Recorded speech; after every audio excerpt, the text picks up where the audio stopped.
God. So we understand it's a job. Why do we need mentors? Mentorship was initiated because the learner was gifted and are highly called and therefore needed specialized training to succeed in that call. Mentorship was initiated because the learner, the one that the gift was seen in or the skill was seen in, needed this specialized training to succeed in that call. I need someone that can take the prophetic in me to another level and cause me to succeed in my office. That can cause me to excel in that office. That can teach me, as we say, the ins and the outs of the office. Can show me the downfalls and the snares and the things that might be present in that calling that I may not know. No, children don't know if you walk out in the streets you can get run over. It's good to have somebody in the spiritual realm say, son, don't walk out there without the armor on, you can get shot. That the enemy, that you have an enemy going about as a roaring lion seeking whom he may devour. You need somebody to protect you and that can cover you, that can keep you from the pitfalls. That's the wisdom of mentorship. The wisdom of mentorship is that you have somebody that's been somewhere you haven't been yet. The benefit of mentorship is you have somebody that's going to teach you something you don't know. Let me make this point. The Lord will never put you under a man or a woman of God unless that man or woman of God has something to give you that you don't have yourself. You would never be under them if you already had what it is that they're giving you. If you already have everything that they're going to give you, you're in the wrong place. But he will. They have your spiritual DNA in their loins to impart unto you your destiny, to launch you, to take you to the next level, to cause your gift and your callings to rise up on the inside of you to perfect you. Yes. The same perfection that they walk in, that's the perfection they're bringing you to. And the thing about spiritual fathers, they don't want you just to arrive at where they're at. They want you to excel. Yes. They want you to go even further. And that's what you're going to learn in the school of the prophets. There's a difference between being in the school of the prophets and being schooled by the prophet.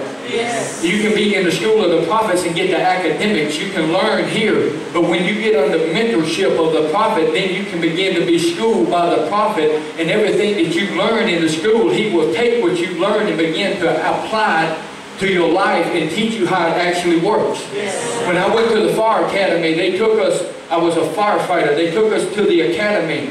And when they took us to the academy, they showed us how to tie ropes. That was the first thing. They showed you how to tie a rope. The second thing, they start showing you how to wear your equipment.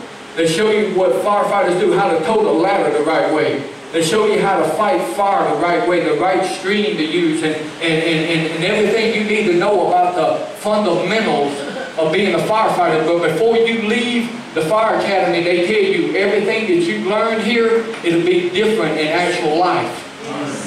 He said everything that you have learned here, when you go out and you begin to fight fires, he said don't expect it to be like you've learned it in the classroom, because it won't be like that. Yes. You can learn things in this classroom. We can give you instruction. We can give you information.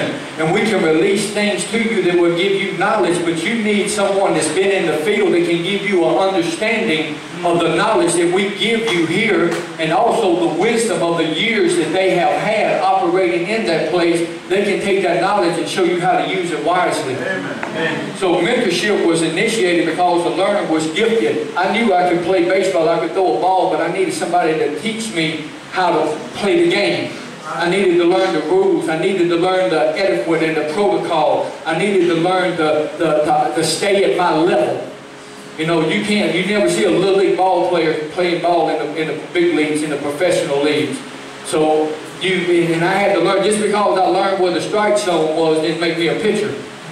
Just because they said this, if you get the ball across the plate, this is the strike zone. This is how you strike people out. Just when I learned to throw the ball across the plate, it didn't make me a pitcher. I had to learn the game. I had to learn the rules. I had to learn that there were people inserted in that game called umpires that regulated the game and made sure the game went like it was supposed to. You didn't start at home plate and go to third base. You start at home plate and you go to first base. See, many of us, we want to go the other direction. We want to go the way we want to go. And in mentorship, you need somebody to show you and point you in the right direction and teach you the way to go and teach you the proper way to play the game. And now I'm using game terminology, but this is real life. And in spiritual warfare, this is so serious in spiritual warfare because there are many voices in the world. There are many voices, and in the prophetic you begin to hear so many different things. Yes. And you've got to learn to discern what you hear in your human spirit, the voices of devils, the voices of the world, your own voice, the voice of the Spirit, and learning these things. And I'm being taught. I'm still in the school of the prophet. I'm being taught by the prophet. I'm being schooled by my mentors, and every day for the rest of my life, as long as I'm here on earth, I'll be schooled. Yes. There will not be a day that I will not be in school. Yes. There will not be a day that I will not. I don't want to just have a high school prophetic degree. I want my PhD. Yes. You know, in Mississippi they call that a postcode digger. If you don't know what a postcode digger is, what they dig holes with.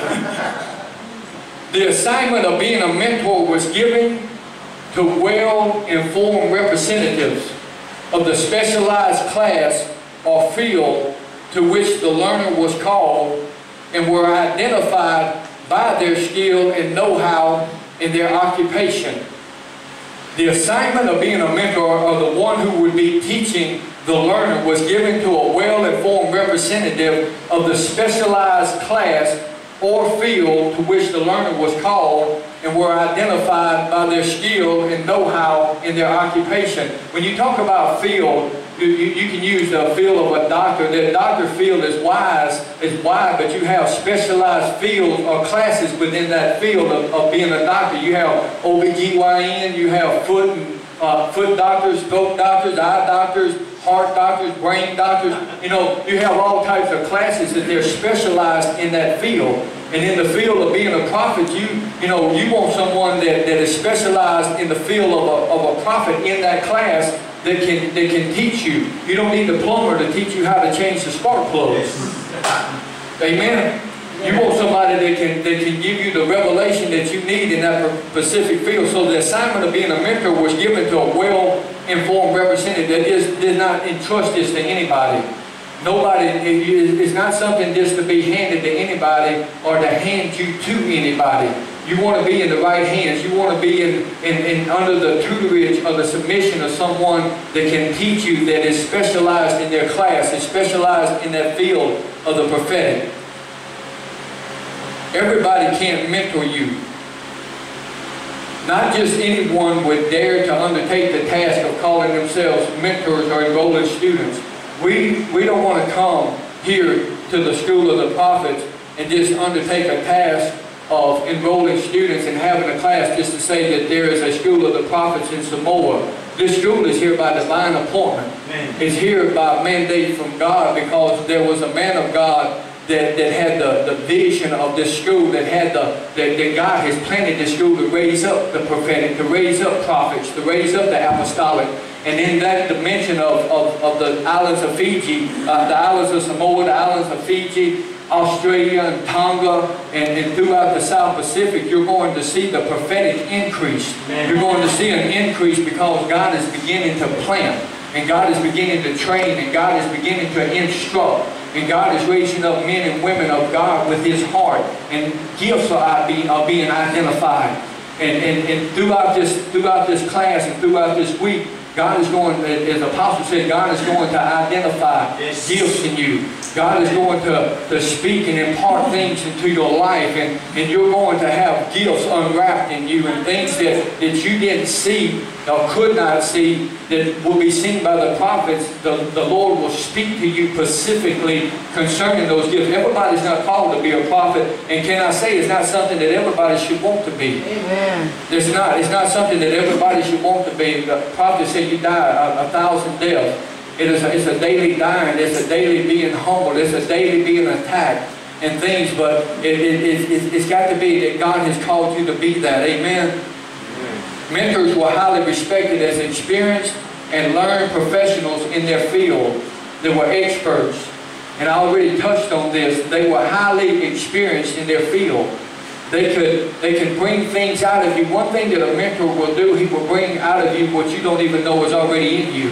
Have you ever seen in the armed forces, the drill sergeant? He will bring stuff out of you did not even know was in you. And in training and in sports, playing playing sports, the discipline, the exercise, the learning.